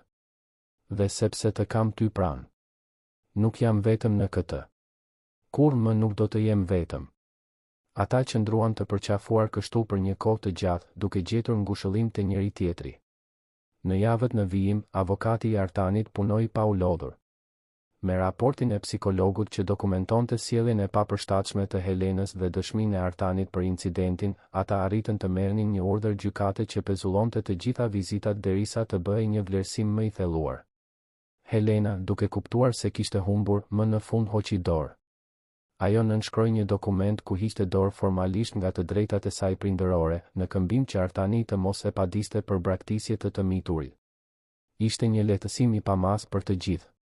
Isabela kur më nuk e përmendi Helenën dhe gradualisht, ndërsa javët kalonin, u kthye të ishte vajza e gëzuar dhe komunikuese që ishte më parë. Dhe pastaj, më në fund, erdhi shtatori. Dita e martesës agoi e kthjellët dhe me diell, me një temperaturë perfekte dhe një flak të butë që bënte gjethet e pemëve të kërcenin. Kopshti ishte absolutisht mahnitës, i dekoruar me lule të bardha dhe roz, me karrige të bardha të vendosura në rreshta dhe një harkullesh në qendër, ku do të mbahej ceremonia. Klea u zgjua herët me zemrën që I rrite me shpejtësi nga nervozizmi dhe eksitimi. Maria hyri në dhomë me një tabaka mëngjesi dhe një buzëqeshje të madhe në fytyrë. Mirë mëngjes, nuse. Erdhi dita e madhe. Klea buzëqeshi duke ndjerë sytë t'i mbusheshin me lot emocioni. Erdhi, vërtet. Nuk mund ta besoj se po ndodh. Maria vendosi tabakan dhe e përqafoi Klean me dashuri. Ti e meriton gjithë këtë lumturi, bia ime. Gjithë këtë lumturi dhe shumë më tepër. Orët para ceremonisë kaluan në një mjegull përgatitjesh. Zonja Lirie erdhi herët për të ndihmuar në veshjen e Isabelës dhe Sofisë. Të dyja vajzat ishin të adhurueshme në fustanet e tyre të bardha me detaje roz. Isabela ishte jashtëzakonisht e qetë dhe e lumtur, qartësisht duke kuptuar rëndësinë e asaj dite. Sofia, nga ana tjetër, ishte e magjepsur me reflektimin e saj në pasqyrë, duke u rrotulluar për të parë fustanin e fryrë. Klea ishte e fundit që u bë gati. Fustani I saj ishte I thjeshtë por elegant, I një të bardhë dhe kremoze që I theksonte lëkurën e saj esmere. Maria e ndihmoi me flokët, duke I mbledhur në një topuz të ulët me disa fije të lëshuara që I kornizonin fytyrën. Një velo delikate plotësonte pamjen, së bashku me buqetën me trëndafila të bardhë që Artani e kishte porositur posaçërisht. Kur Klea zbriti dhe pa kopshtin plot me njerëz, zemra gati sa nuk I ndaloi. Ishin vetëm rreth 30 të ftuar, njerëz të afërt dhe të dashur, por për të dukej si një turm. Maria ishte në rreshtin e parë me zonja Lirie. Disa kolegë pune të Artanit ishin gjithashtu të pranishëm. Dhe atje përpara, nën harkun e luleve, ishte Artani, I patëmet në kostumin e tij gri të çelët, me sytë të fiksuar në hyrjen e kopshtit duke pritur për të. Isabela dhe Sofia ecën përpara, duke hedhur petale trëndafili, duke shkaktuar buzëqeshje dhe komente të adhurueshme nga të ftuarit. Dhe pastaj ishte radha e Kleas. Ajo eci vetëm, pa askënd për ta dorëzuar, sepse ishte ajo që po dorëzohej. Me vullnetin e saj, me zgjedhjen e saj, nga dashuria. Kur arriti në altar dhe kapi duart e Artanit, pa lotët t'i rridhnin në përfytyrën e tij. Celebranti filloi ceremoninë duke folur për dashurinë, angazhimin, familjen. Por Klea mezi I dëgjonte fjalët. Ajo ishte plotësisht e përqendruar te Artani, te sytë e tij, te buzëqeshja e tij, te mënyra se si ja shtrëngonte duart sikur nuk do t'i lëshonte kurrë. Kur erdhi koha e betimeve, Artani ishte I pari. Zëri I tij ishte I dridhur nga emocioni. Klea, kur ti hyre në jetën time, unë isha I humbur. Isha I bllokuar në një cikël dhimbjeje dhe vetmie, duke menduar se kurrë më nuk do të ishte e mundur të isha I lumtur. Por ti më tregove se gjithmonë ka shpresë. Ti solle dritë në shtëpinë time, dashuri për vajzën time dhe paqe në zemrën time. Premtoj të të dua çdo ditë të jetës sime, në të mira dhe në të këqija, në gëzim dhe në hidhërim. Premtoj të jem partneri yt, shoku yt, streha jote e sigurt. Dhe premtoj të nderoj çdo ditë dhuratën që ti më dhe duke pranuar të bëhesh pjesë e kësaj familjeje. Ishte radha e Kleas. Ajo mori frym thellë, duke u përpjekur të kontrollonte lotët që kërcënonin të binin. Artan, më pak se një vit më parë unë isha në rrugë, pa perspektivë, pa shpresë. Dhe pastaj, në një natë Krishtlindjesh, unë takova një vajzë të veçantë që ndryshoi jetën time përgjithmonë. Dhe përmes saj, të takova ty ti më dhe shumë më tepër se një çati mbi kokë apo ushqim në tryezë. Ti më dhe një familje. Ti më dhe një qëllim. Ti më dhe dashuri. Dhe unë premtoj të mos e marr kurrë këtë si të mirëqen. Premtoj të kujdesem për ty dhe për Isabelën me gjithë dashurinë time, çdo ditë. Premtoj të jem gruaja, nëna, shoqja që ju meritoni. Premtoj se, çfarëdo që të ndodh, ne do ta përballojmë së bashku. Sepse jemi një familje. Dhe familjet qëndrojnë të bashkuara. Celebranti I shpalli burrë e grua dhe Artani e tërhoqi Klean për një puthje të emocionuar, ndërsa të ftuarit duartrokitnin dhe qanin. Isabela vrapoi dhe përqafoi këmbët e tyre dhe Artani e mori në krah, duke e përfshirë në përqafim. Sofia, e cila ishte në prerin e zonja Lirie, zgjati krahët e vegjël, duke dashur të bëhej pjesë gjithashtu. Dhe aty, nën harkun e luleve, me diellin e vjeshtës që shkëlqente mbi ta, familja më në fund ishte e plodh. Të bashkuar jo vetëm nga dokumente ligjore, por nga diçka shumë më e fortë, dashuri, zgjedhje, angazhim. Festa që pasoi ishte e gëzueshme dhe e çlirë. Kishte muzikë, kërcim, ushqim të shijshëm të përgatitur nga Maria dhe shumë lot gëzimi. Isabela nuk i ndahej Kleas, duke e quajtur nën gjatë gjithë kohës, sikur donte të sigurohej se ajo ishte e vërtetë, se nuk ishte një ëndër. Natën, kur të gjithë kishin ikur dhe vajzat ishin në gjumë, Artani dhe Klea mbetën vetëm në kopsht, duke vëzhguar yjet. Klea mbështeti kokën në shpatullën e Artanit dhe pshertiu e kënaqur. Ishte një ditë perfekte. Artani i puthi majën e kokës. Ishte më shumë se perfekte. Ishte fillimi i jetës sonë së bashku. Klea buzëqeshi. E di, ndonjëherë ende nuk mund ta besoj se si ndryshoi jeta ime. Një vit më parë, unë flija në një stol parku me Sofin në krah, pa ditur se çfarë do të bëhej me ne. Dhe tani jam këtu, e martuar me një burr të mrekullueshëm, nëna e 2 vajzave të jashtëzakonshme, me një familje të vërtetë. Është pothuajse surreale. Artani e përqafoi më fort. Nuk është surreale. Është e vërtetë. Është jeta që ti meritoje gjithmonë. Dhe që falë Zotit e gjete. Ose më mirë që na gjeti ne. Sepse pa ty, unë dhe Isabela do të ishim të humbur gjithashtu. Ata që ndruan aty për pak kohë më shumë, thjesht duke shijuar paqen e atij momenti, sigurinë se kishin njëri tjetrin, se kishin një familje, se kishin një të ardhme përpara. Dhe Klea, duke parë yjet, bëri një premtim të heshtur. Premtoj se do të vlerësoj çdo ditë, çdo moment, çdo buzëqeshje. Premtoj se do të jem nëna më e mirë që mundem për Isabelën dhe Sofin. Premtoj se do ta dua Artanin me gjithçka që kam. Dhe premtoj se kur nuk do të harroj se nga erdha dhe sa larg kam arritur. Sepse janë këto kujtime, këto plagë, këto sfida të tejkaluara që më bën kjo që jam sot. Një mbijetuese. Një luftëtare. Një nën. Një grua. Një grua e plot, më në fund në paqe me veten dhe me botën rreth saj. Muajt dhe vitet në vijim sollën gëzimet dhe sfidat e tyre. Isabela vazhdoi të përparonte në zhvillimin e saj, çdo ditë më e sigurt dhe komunikuese. Sofia u rrit shpejt duke u bërë një vajzë e zgjuar dhe llafazane, e cila e adhuronte motrën e saj më të madhe dhe e ndiqte kudo. Artani zgjeroi biznesin e tij, por gjithmonë bëri kujdes të mbante ekuilibrin midis punës dhe familjes. Dhe Klea zbuloi një pasion të ri. Ajo filloi të studionte për edukim special, duke dashur të mësonte më shumë rreth autizmit dhe se si të ndihmonte jo vetëm Isabelën, por edhe fëmijë të tjerë.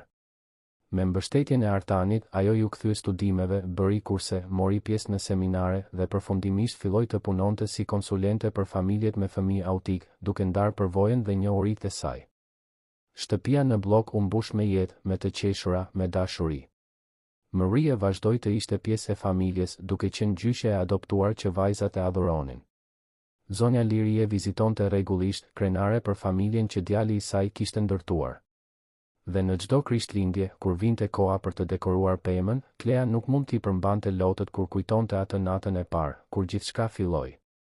Kur një nën e re në situatë rruge vendosi t'i zgjaste dorën një vajze të vetmuar në një kopsht, pa e ditur se ai gjest i vogël mirësie do të ndryshonte jo vetëm fatin e saj, por të gjithëve rreth saj. Sepse në fund, kjo është ajo që bën dashuria. Ajo transformon. Ajo shëron. Ajo ndërton ura aty ku më parë kishte vetëm humnera. Dhe na kujton se, sado e errët të jetë nata, gjithmonë ka shpresë për një agim të ri.